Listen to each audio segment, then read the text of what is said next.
Hi Vian, let's talk about adding dissimilar fraction. So tapos na tayong pag-usapan yung adding similar fraction. So for now, let's talk about dissimilar, okay? So as you can see, kanina, talk about dissimilar fraction. When sa dissimilar fraction, magkaiba sila ng denominator.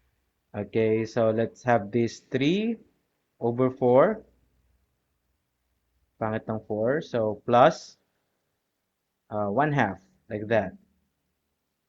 So the first thing you have to do pag mag-add ka ng fraction is to look sa kanilang denominator. So ano napansin mo sa denominator? They are not the same. So this is an example of dissimilar.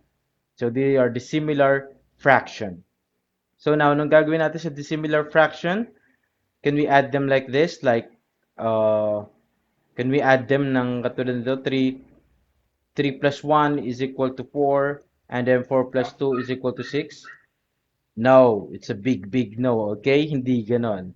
So first thing you have to do is to find their LCD or the least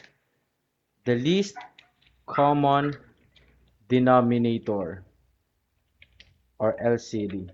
Ganyan, na. So ano tong LCD na to? So look at the denominator yung ginagawa mo last time. Okay, so by that using this denominator, kunin natin yung multiples niya. We have this 4, 8, 12, 16, 20. And then we have here 2. We have here 2, 4, 6, 8, 10. Okay, so next mong gagawin is to find their yung parehas, yung similar. So we have here 4. Yan yung pinaka malapit nilang parehas. So 4. So now since we have this 4, so ang kanilang LCD ay 4. So lipat muna natin to. Let's move this one here. Ayan. So, anong gagawin natin pag ganon? So, after natin makuha yung kanilang LCD, i-convert natin itong fractions sa what? To similar fraction. Gawin natin siya similar fraction. Dapat pareha sila ng denominator. So, para gawin yon, gagamitin natin itong LCD niya. So, we have here 3/4. Kunin muna natin tong 3/4. Yan, unahin natin itong 3/4 here. So, ang goal natin is use the LCD. So, dapat 4 din yung kanilang denominator. So, para maging 4 yung denominator nito, so pares na silang 4, pwede na natin siyang i-copy kasi pares lang naman siya ng denominator. Okay? So, like that. So, ito ay 3/4 pa rin mangyayari. How about this one, yung 1 half? Okay? So, sa 1 half, goal natin is maging 4 din. Okay, yung goal natin is maging 4 pa rin. So, dapat may 4 dito. So, paano magiging 4 yan? What we need to multiply by 2 to make it 4? Yes, we need to multiply it by 2 also. So, kung anong gagawin mo sa denominator, ganun din gagawin mo sa numerator. Okay? So, 1 times 2 is equal to 4. And, I mean 2 times 2. 2 times 2 is equal to 4. So, here sa numerator naman, 1 times 2 is equal to 2. Okay? So, gamit yung mga bago nating fractions. So, let's use this one. Okay? And then, we need to use this na, yung bago na. So, using that informations, pwede na ba natin siyang i-add ng katulad sa similar fraction? Yes, pwede na. So, by that, we can say that we have here 4. Copy natin yung denominator.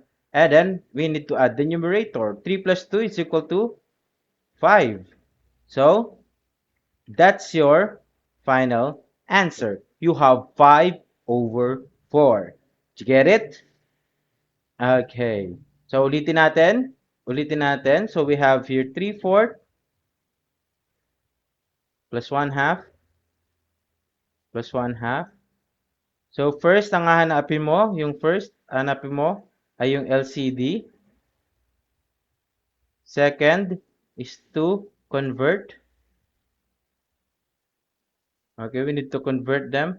And then, ang last step natin is to add. Okay, we need to add them. Okay, so first step, LCD. Ang kanilang LCD, kanina nakuha natin ay 4. Okay, ang kanilang LCD which is ay 4. Yan yung LCD niya. So, gagamitin natin itong LCD to convert them. So, first, we need to convert this one. Since 4 na yung denominator nito, ikakopy na lang natin siya. So, 3 over 4 plus, okay, ito, we need this 1/2. Ang gagawin natin sa 1/2 is to convert that into, okay, 4 din yung denominator. Paano din gagawin 4 yung denominator again? We need to make it 4 denominator. So what you need to multiply by 2 to make it 4? That is 2. Kung ano ginawa mo sa denominator, ganoon din gagawin sa numerator, that is multiply by 2 as well. So 1 times 2 is equal to 2. 2 times 2 is equal to 4. So, ang bago nating fraction, yung kinonvert na natin, ay ang 2 over 4. So, yun ang gagamitin natin doon. So, dito natin siya i-add. Okay? So, using that one, we can add them na ba? Similar na ba sila? Yes, similar fraction na sila. So, we need to copy the denominator and then simply add them. So, that is 3 plus 2, that is 5. So, that's how you do it. Okay? So, how about this one? Can you please add this one?